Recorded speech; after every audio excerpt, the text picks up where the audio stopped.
Well, hello everybody. It is March 27th. It is Friday. And what did I want to talk about? I'm going to probably expand upon this further later on, but I think I was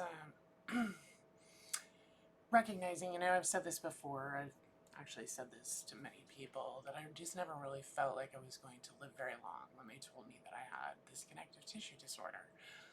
Keep in mind, I thought I had Marfan syndrome from 1995, I think, till 2013 is when we finally got, well, not even, was it 2013? It might have been 2015. It's just about a little over 10 years, I believe, that I've known about the ACTA2 gene defect in my paternal line. And I realized that I really haven't been living my life without much thought into the future at all. Like, the things that people plan for, in their 20s and 30s were not things that I thought I could achieve because, I really expected to be dead at any moment. If you think about it, technically I've had a lot of surgical intervention with very slim survival chances in several of the circumstances, and just the fact that everything is so weak, and clearly I've had my share of medical intervention. I mean, it's just kind of amazing that I am still alive. So I haven't really planned for the future, and I think that in some ways I've kind of lived my life a little looser, I suppose, without much thought to anything. And I don't even know that the men I have ever gotten involved with really understood that that's how I felt, that I just didn't. I mean, I think I verbalized it to all of them. I just didn't really expected it to live very long. But the fact that I'm almost 50 and the stuff started happening to me before I turned 20 years old, that's 30 plus years. Again, of multiple aortic dissections. I am like totally, I'm chopped up. I am like basically a relic of surgical advancement and technology with aortic dissection repair.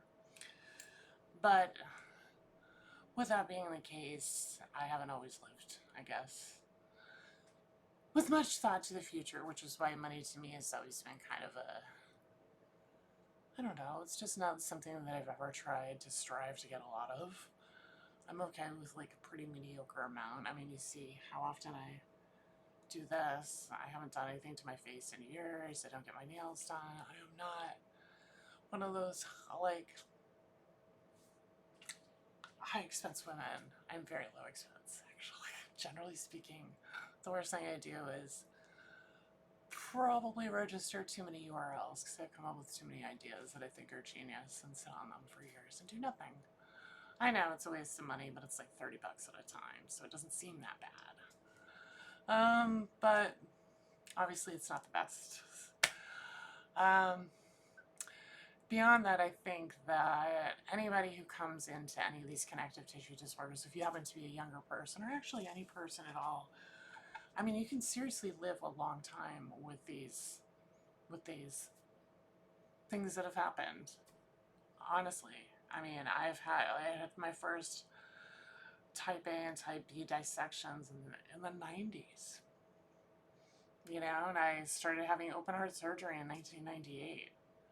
And I've had a number of them since at many hospitals in the United States. The only thing that I can tell you is I'm pretty, I'm, I do a lot of shopping of heart surgeons. Like if I move to an area, I look and see who's got the most expansive resume of aortic dissection or aortic aneurysms and then discuss. Meet with them, see if I like them, and if that works, then fabulous, and they end up being my surgeon, and that's worked out well for me. Um, I don't always go with like the most famous brand name hospitals. I look for the people. As a result, I've been in a variety of hospitals people have been happy with. Maybe not the happiest, but whatever. Anyway, I think I'm going to start sharing like a lot of the stuff that I've been doing over the years to try to help, because I have tried a lot of stuff, guys. I have a PMF mat in the other room that I can't use anymore because I have a pacemaker. It's got like an ionic function. It's like one of the first things I put on a payment plan because it was going to help me grow my vasculature. When I lived in Colorado for a point in time, for over a decade, I started growing vasculature in my legs because you just need to, at certain altitudes, sometimes do that. I started taking supplements a number of years ago, which I think have definitely helped in that endeavor as well. I try to eat very well. I don't eat a lot of processed anything, though sometimes I go a little crazy with gummy worms. I like them. Sour Patch Kids, those Lemon Fest. Oh God, those are so good. It's terrible. But beyond that, I could try to cook everything. I try to get a lot of vegetables. I take, protein shakes. I do, yeah, I do a number of supplements. I think I'm going to try to start sharing that stuff just for people who may need a little extra kick. And the other thing that I do is I spend a great deal of time trying, at least, to get on my feet every day and at least walk in the neighborhood. Sit out, listen to some birds, sit against a tree, sit in the grass. It is so good for you. It's probably one of the only reasons that I'm still semi-sane for all these years without any medicine intervention until very recently, of course, as I mentioned in the other video. But yeah,